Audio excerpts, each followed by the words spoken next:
जय हिंद साथी। उम्मीद करता हूँ आप सभी लोग बेहतर होंगे और बेहतर तरीके से अपनी लाइफ एंजॉय कर रहे होंगे। आज सुबह सुबह मुझे एक व्यक्ति का कॉल आया और बोला कि सर आज लोकतंत्र का महापर्व है। मैंने कहा मतलब अच्छा। तो मैंने बोला कि लोकतंत्र का महापर्व है मतलब, तो बोला लोकतंत्र का महापर्व ये है कि आज मध्य प्रदेश में विधानसभा के इलेक्शन है, तो आज तो मतलब छुट्टी उट्टी रहनी चाहिए। मैंने कहा बिल्कुल रहनी चाहिए यार, छुट्टी एकदम छुट्टी रहनी चाहिए। और छुट्टियां रहनी क्यों नहीं चाहिए, छुट्टियां तो चल ही रही हैं, नॉन स्टॉप छुट्टियां चल रही हैं। पहले कनागत आए 15 दिन छुट्टी, कितना छुट्टी 15 दिन। उसके बाद नवदुर्गा स्टार्ट हो गई और नवदुर्गा मतलब 9 दिन छुट्टी। उसके बाद दशहरा आया तो दशहरे की छुट्टी, दशहरे पे 1 दिन की छुट्टी होती है, 2 दिन तक मतलब बच्चे नहीं आते। उसके बाद कंडीशन ऐसी हुई कि मतलब दिवाली का खुमार छाया और 8 दिन पहले से छुट्टी हो गई, 8 दिन बाद तक कोई बच्चा नहीं आया। अभी चुनाव के लिए मतलब आराम से 3-4 दिन अपना टाइम निकाल रहे हैं लोग, वैसे तो 1-2 महीने पहले से ही निकाल रहे हैं। फिर अभी भी मतलब मामला नहीं बनेगा तो कुछ दिन बाद शायद मतलब देवता आ रहे होंगे दिवाली के बाद, तो फिर छुट्टी हो जाएगी।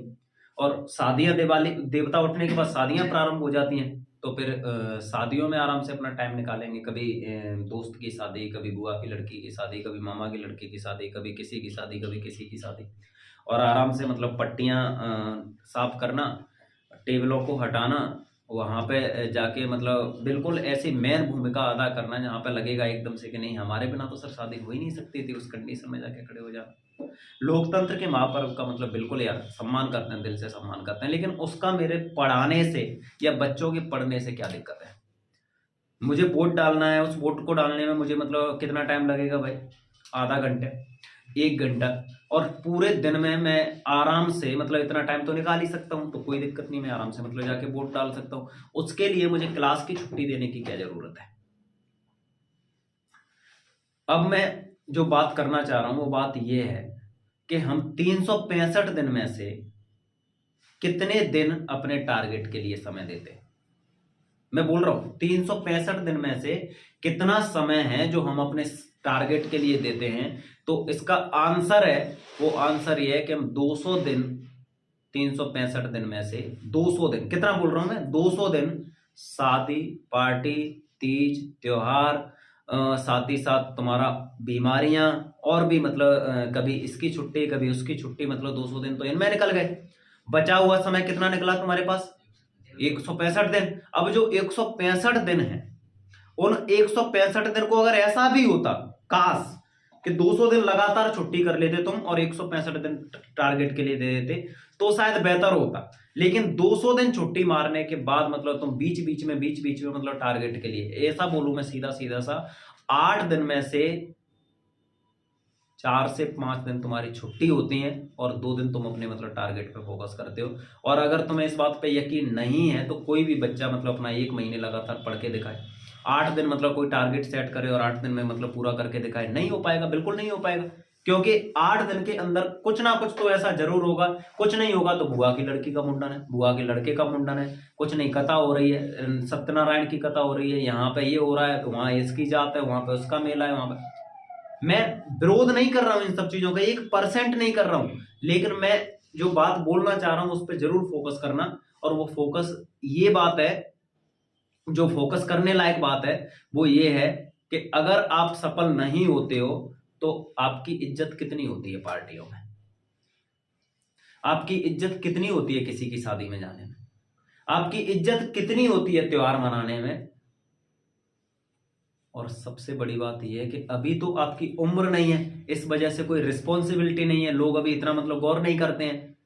लेकिन कुछ दिन बाद कंडीशन ऐसी होगी कि लोग आपको साइड में उठा के रख देंगे, आपका होना न होना वहां पे बराबर होगा। आप हो तो लानत है और आप नहीं हो तो गाली है।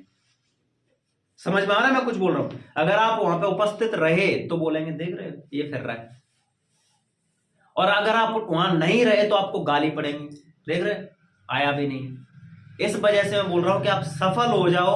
अगर आप सफल हो गए तो उस आपकी सफलता में आपके परिवार की सफलता छुपी हुई है, आपकी सफलता में आपके माता पिता का गौरव छुपा हुआ है, और आपकी सफलता में सबसे बड़ी बात यह है कि आपकी जिंदगी छुपी हुई है।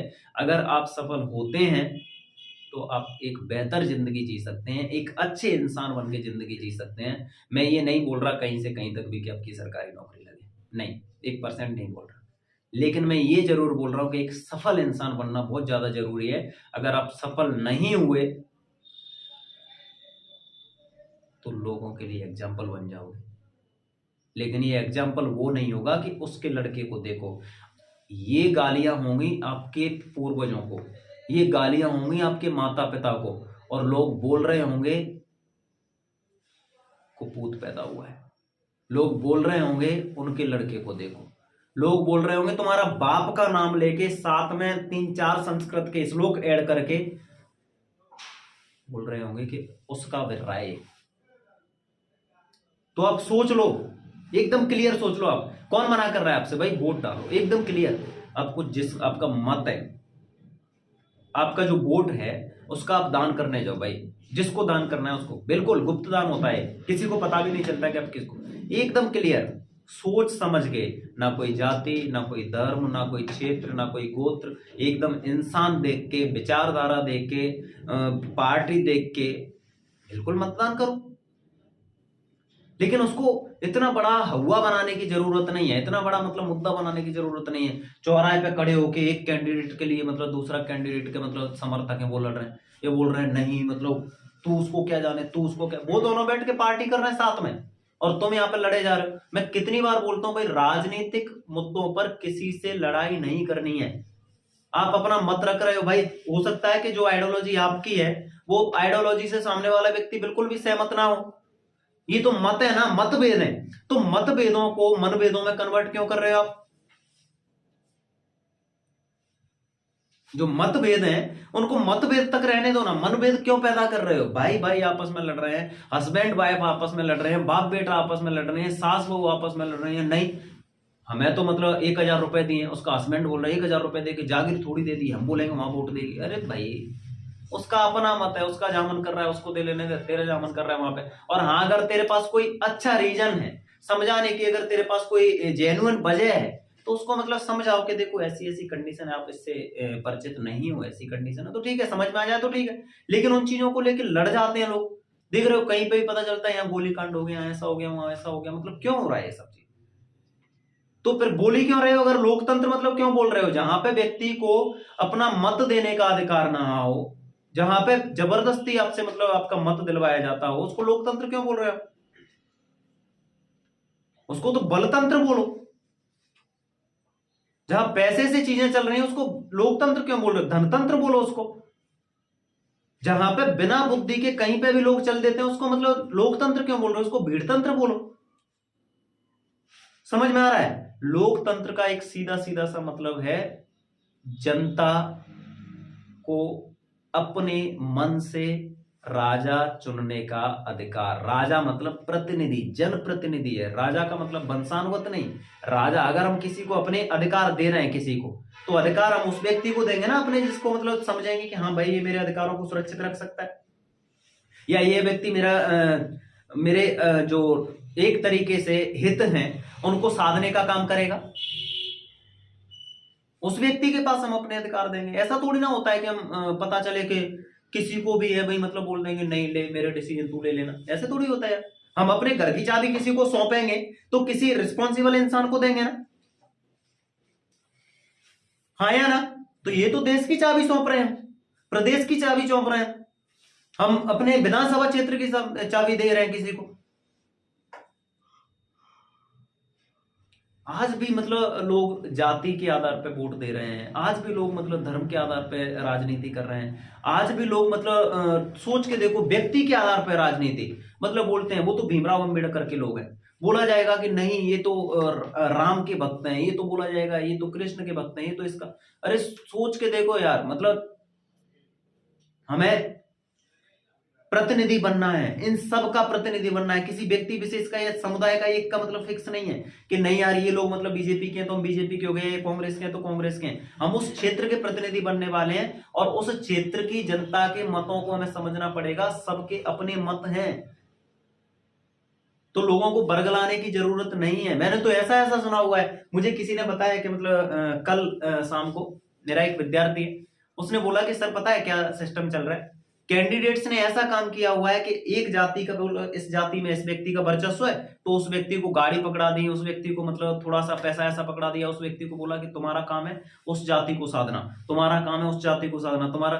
तो जातिगत चीजों को अगर साधा जा रहा है, नहीं, सारे के सारे यादव इसको वोट देंगे, सारे के सारे प्रजापति इसको वोट देंगे, सारे के सारे धाकड़ इसको देंगे, भाई वो क्या रहा है? तो वो जब प्रतिनिधि बन जाएगा तो वो तो फिर अपनी जाति के लिए काम करेगा, वो क्षेत्र के लिए क्यों काम करेगा? उसको तुम ऐसा क्यों बोल रहे हो कि वो अगर कोई विधायक बना तो उस व्यक्ति को फिर मत बोलोगे वो व्यक्ति जोरा का विधायक बना या सबलगढ़ का विधायक बना या फिर मतलब वो दिमनी का विधायक बना, अंबा का बना, कहीं का भी, उसको सीधा सीधा बोलो वो इस जाति का विधायक है। नहीं आया समझ में? नरेंद्र मोदी भारत के प्रधानमंत्री हैं। किसके प्रधानमंत्री? भारत के प्रधानमंत्री हैं। वो मोदी जाति के प्रधानमंत्री हैं क्या? मोदी जाति के प्रधानमंत्री हैं। द्रौपदी मुर्मू भारत की राष्ट्रपति हैं, वो एसटी की राष्ट्रपति हैं क्या? कोई आईएएस बनता है वो किसी जाति का आईएएस होता है या वो जिले का आईएएस होता है? जिले का आईएएस होता है। तो क्यों चीजों को हम बांट रहे हैं? धर्म के नाम पे, क्षेत्र के नाम पे, गोत्र के नाम पे, जाति के नाम पे, लिंग के नाम पे। अरे महिला है, ये क्या बनेगी विधायक, ये क्या बनेगी सरपंच, ये क्या करेगी, सांसद ही करेगी, ये ऐसा। अगर कोई मतलब आगे भी उठ गया तो उसके कैरेक्टर पे उंगली उठाना शुरू कर देते हैं लोग। पता है कि नहीं पता आप लोगों को? अगर कोई लड़की आगे जाना भी चाहे, पता है बहुत बड़ी विडंबना है इस देश की, अगर कोई लड़की सोचे भी कि मतलब मैं पुरुषों से कंधा मिला के चलूं, या मतलब अपनी कंधा मिलाने का मतलब समझ रहे हो ना, मैं बराबरी अगर करने की वो सोचे, तो उसके ऊपर कैरेक्टर पे उंगली उठा दी जाती है, उसके चरित्र पे मतलब लोग गोले दागने लग जाते हैं। वो फिर सोचती है कि रहने तो चलेगा, वो खुद ही सरेंडर कर जाती है। राजनीति में अभी बोला कि मतलब लोकसभा में महिलाओं को आरक्षण दिया जाएगा, ये किया जाएगा, वो किया जाएगा, बिल भी आ गया, स्पेशल सेशन भी बुलाया। आप लोगों को पता होगा, विशेष सत्र मतलब बुलाया गया था उसके लिए। कैसी बात कर रहे हैं यार? कितने मतलब मध्य प्रदेश में सरपंच मतलब बन गई महिलाएं? कितनी जाती हैं महिलाएं सरपंच काम करने? हैं? नाम और लिखा जाता है, मतलब अपना नाम लिख देता है उसका जो हस्बैंड होता है साथ में, लेकिन अगर खुद सरपंच बनता है तो महिला का नाम लिखता है? कभी देखा है कि मतलब अगर सरपंच बन गया, कोई लड़का बन गया सरपंच, तो वो अपनी वाइफ का नाम लिखता है? नहीं, लेकिन उसकी वाइफ सरपंच बन गई तो अपना नाम साथ में लिखता है। बोलते हैं अरे मैं इस वजह से लिख रहा हूं क्योंकि उसको कौन जानता है, मुझे ही तो लोग जानते हैं ना, वोट तो तभी। उसको लोग इस वजह से नहीं जानते क्योंकि तुम उसको आगे आना, तुम्हें उसके आगे आना तुम्हें पसंद नहीं है, किसी और को नहीं। किसको पसंद नहीं है? तुम्हें ही पसंद नहीं है उसके आगे। वो अगर आगे आती है तो तुम्हारी वैल्यू कम हो जाएगी, और तुम ये चाहते ही नहीं बिल्कुल भी कि तुम्हारी वैल्यू कम हो, इस वजह से तुम उसको आगे नहीं आने देना चाहते। अरे वो थोड़ी ना पढ़ी लिखी थोड़ी है, वो तो मतलब ऐसे ही महिला सीट थी इस वजह से फॉर्म डलवा दी। अच्छा, तो कहां पे मतलब राजनीति में लिखा हुआ है ऐसे करके कि मतलब एलिजिबिलिटी है पढ़ाई की? कहीं पे लिखा हुआ है?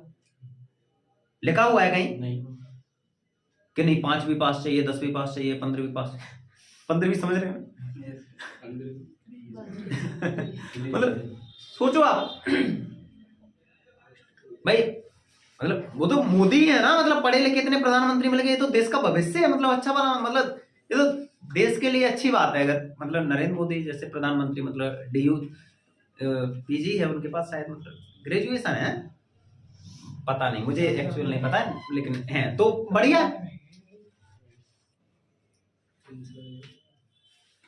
100 बात की एक बात, फाइनल कंक्लूजन, और फाइनल कंक्लूजन ये, शादी पार्टी तीज त्योहार बिना सफलता सब बेकार। समझ में आया कुछ? और मैं हमेशा बोलता रहता हूं कि तेरी हार और जीत का जिम्मेदार तू खुद होगा, कि तेरी हार और जीत का जिम्मेदार तू खुद होगा। अगर हारा तो जुदा होगा और जीता तो खुदा होगा। हर हर महादेव।